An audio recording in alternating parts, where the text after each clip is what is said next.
Trainee doctor death note ಬರೆದಿಟ್ಟು ಆತ್ಮಹತ್ಯೆ. Hostel ಕೊಠಡಿಯಲ್ಲಿ ದಿಢೀರಂತ ಇದೇನಾಗ್ಬಿಡ್ತು?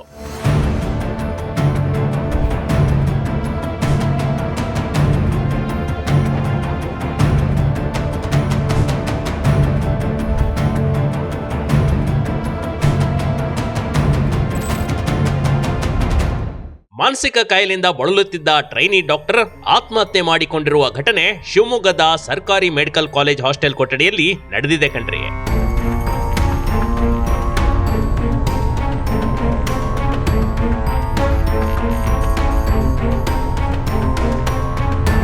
ಹೀಗೆ ಸಾವಿಗೆ ಶರಣಾದ ಟ್ರೈನಿ ವಿದ್ಯಾರ್ಥಿ 28 ವರ್ಷದ ತುಮಕೂರು ಜಿಲ್ಲೆಯ ಮಧುಗಿರಿ ಮೂಲದ ಸಂದೀಪ್ ರಾಜ್. ಈತ ಮೆಡಿಕಲ್ ಕಾಲೇಜಿನಲ್ಲಿ MD ರೇಡಿಯಾಲಜಿ ಅಭ್ಯಾಸ ಮಾಡುತ್ತಿದ್ದ.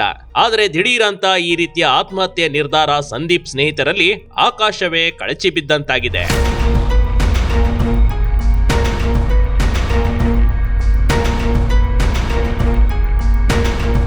ಕಾಲೇಜ್ನ ಭದ್ರಾ ವಸತಿ ಗೃಹದ 3ನೇ ಮಹಡಿ ಕೊಠಡಿಯಲ್ಲಿ ಆತ್ಮಹತ್ಯೆಗೆ ಶರಣಾಗಿದ್ದಾನೆ. ಸಾಯುವ ಮೊದಲು ಡೆತ್ ನೋಟ್ ಒಂದನ್ನ ಬರೆದಿಟ್ಟಿದ್ದಾನೆ.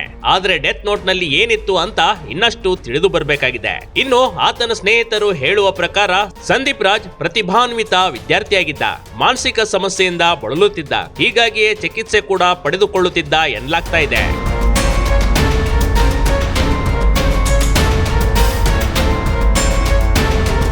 ಘಟನಾ ಸ್ಥಳಕ್ಕೆ ದೊಡ್ಡಪೇಟೆ ಠಾಣೆ ಪೊಲೀಸರು ಸ್ಥಳ ಪರೀಕ್ಷಿಸಿ ಸಂದೀಪ್ ಸ್ನೇಹಿತರ ಬಳಿ ಮಾಹಿತಿ ಕಲೆ ಹಾಕ್ತಿದ್ದಾರೆ. ಇನ್ನು ಆತ್ಮಹತ್ಯೆಗೆ ಸ್ಪಷ್ಟ ಕಾರಣಗಳು ತಿಳಿದು ಬಂದಿಲ್ಲ. ಇದು ಆತ್ಮಹತ್ಯೆಯೋ ಅಥವಾ ಕೊಲೆಯೋ ಎನ್ನೋದರ ಬಗ್ಗೆ ತನಿಖೆಯಾಗಬೇಕಾಗಿದೆ.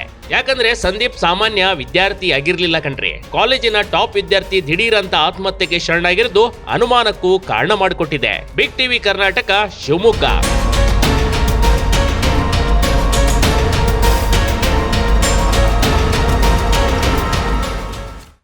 ಟಿವಿ ಕರ್ನಾಟಕ ಯೂಟ್ಯೂಬ್ ಚಾನೆಲ್ಗೆ ಈಗಲೇ ಸಬ್ಸ್ಕ್ರೈಬ್ ಮಾಡಿ.